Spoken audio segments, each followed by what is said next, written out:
At the beginning of the first chapter of the world's most popular book, we hear the verse, "Let there be light." Our ancient ancestors basically did nothing at night because we feared the darkness. Then things changed. First, it was fire to make torches. Then fire to light candles. Then we burned fuels for light. Eventually, electricity gave us light, and we learned to harness that electricity in a battery. Soon after, the flashlight was born. As hunters, we use flashlights actually pretty frequently, from tasks as simple as getting our gear together or getting to a spot before sunrise, to more complicated tasks like tracking blood at night or hunting predators. Unfortunately, there is no one ideal flashlight for all of those tasks. Hunting predators at night, tracking blood at night, or getting to a hunting spot without being seen do require some specialized lighting. In this video, I'll give you a rundown on the flashlights that I currently use, and I'll explain to you why I use them.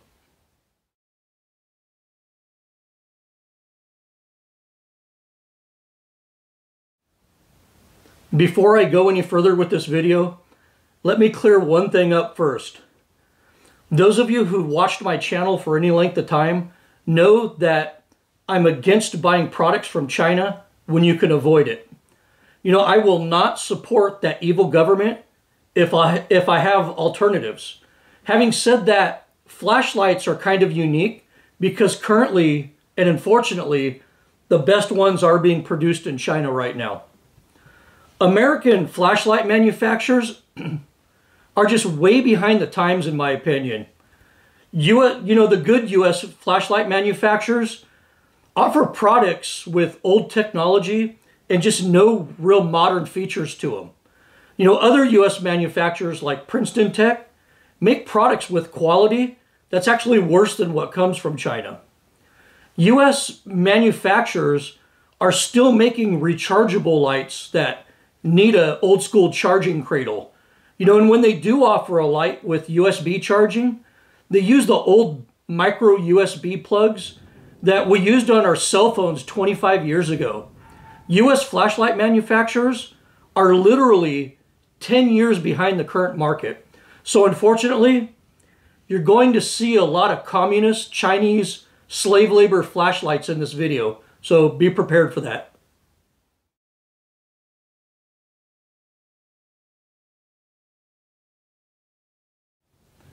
I did an entire video on headlamps for hunting, so I won't go into detail with that. But hunters only really need two things when it comes to a headlamp. We need a fairly bright white light, and we need a red light. And that's pretty much it.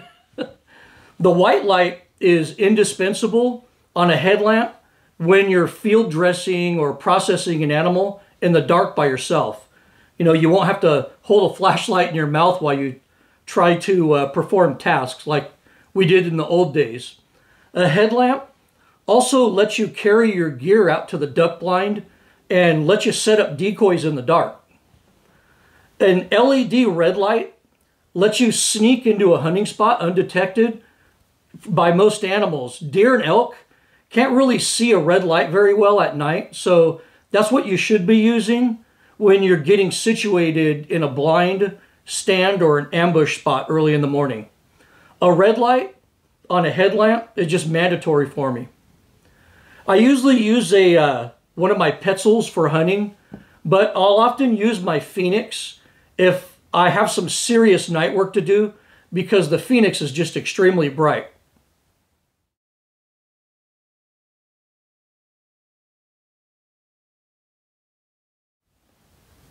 Yes, I do live in California, and contrary to popular belief, we can hunt coyotes at night. The laws do vary wildly by the area of the state that you're in, but in my area, we have to use a self-contained, battery-powered light with 9 volts of power or less. Some areas allow you to mount the light to the gun, which is convenient, and other areas don't. So I need a small enough light that I can mount it on a gun in areas where it's allowed.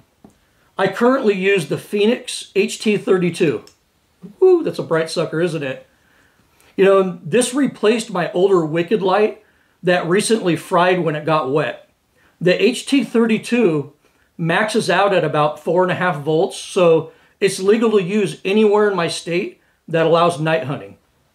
And this little bad boy gives you 2,500 lumens of white light, and it has a very bright red and green light on it too. So this is a great tricolor light for predator and pig hunting at night. And it's small and comfortable enough to carry and easily mount on a rifle. You know, back in the old days, you know, we had those big old coyote cannons, you know, those big old cannon lights mounted up on top of our scopes or off the rail of a rifle. And those things were just huge, but I'll tell you what, technology has changed a lot in the last 5 or 6 years, and now lights about this size put out way more lumens than those big old coyote cannons and those big old cannon lights used to. So technology has changed. Everything's getting smaller and better. And lastly, you charge this light by using a common USB-C cable. You know, so you could use the same cable you use for everything else on this. And the charge on this lasts a long time. You know, way longer than those American flashlights that you're shoving 1, 2, 3 batteries into and they go out in an hour. I'd say the charge on this thing lasts about, you know, 3, 4 times longer than your average Surefire light will. So the charge on these lasts a long time. And also, you can get a remote pressure switch for this light if you want to rig that up to your rifle to use it.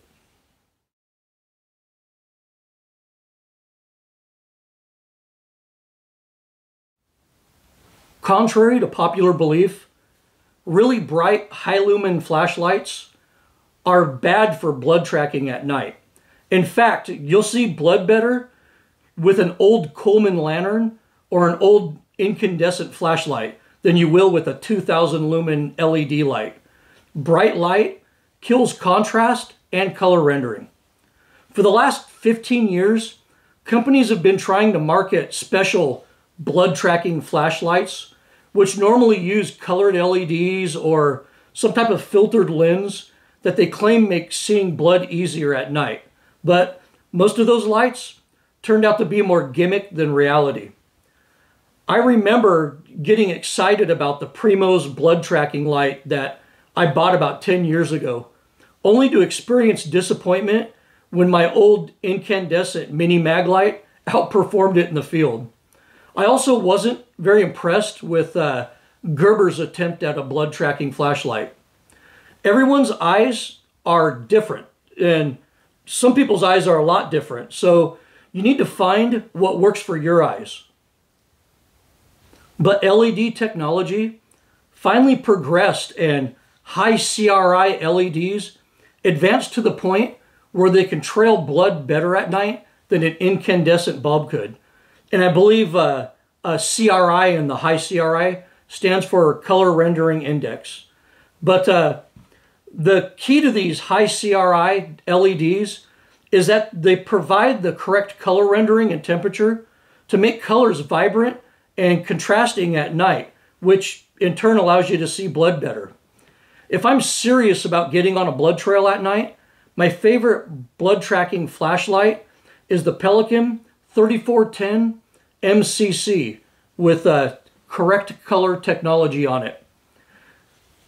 What I also love about this light is it's got a pivoting head on it, which is kind of indispensable once you get used to using a light like this.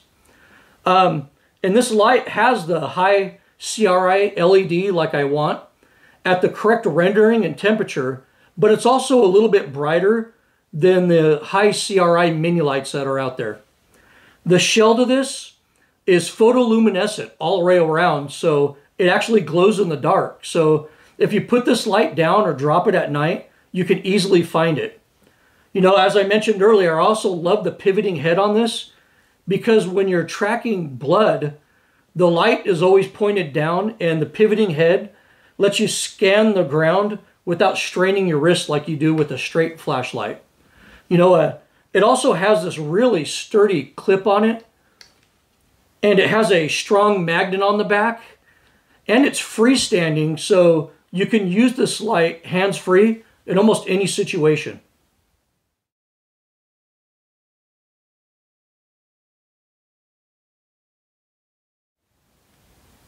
A general use light is the type of flashlight that you keep in your Jeep, side by side in your hunting backpack, or around camp for the sole purposes of illuminating things while you just perform general tasks. A general use flashlight can be small or large in size. I mean, Becca and I carry these big mag lights right beside the driver's seat in our vehicles. You know, they do provide plenty of light when you need it, but you can also give a bad person a quick skull massage in a bad situation with these lights. And so these are dual utility and legal to carry in any state, but these are strictly vehicle mounted lights. The general use light that I'm currently using is the Streamlight Wedge. And you can see that. Very bright. I mean, it's small and flat enough to put in a pocket, and it's brighter than lights that are 5 times its size. This little Streamlight Wedge is way brighter than this 4-cell LED mag light, so it packs a good punch for how small it is.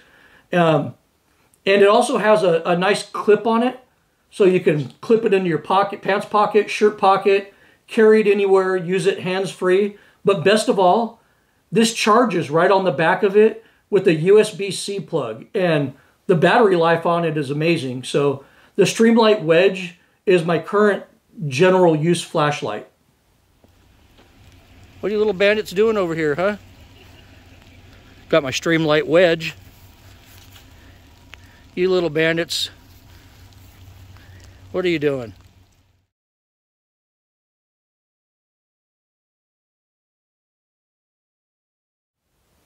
Before you get lit up because I didn't mention your personal favorite flashlight in this video, be mindful that everyone's eyes are different. Therefore, the way in which we perceive light and color is also going to be different between individuals. The flashlight options that I presented in this video are just what works best for me currently. I provided links to all of the flashlights featured in this video in the description below. Also note that I have no sponsors and none of these lights were given to me for a review. I paid full price at a retail store for all of these lights on the table right now. Unlike other guys reviewing these types of lights, I'm also an avid hunter, and I actually use these products in the field while hunting and fishing, and doing just about all types of hunting and fishing. So my opinion does come with a high degree of practical experience in the field. Well, I hope you enjoyed this video about flashlights for hunting. Thank you for watching, and as always, good hunting.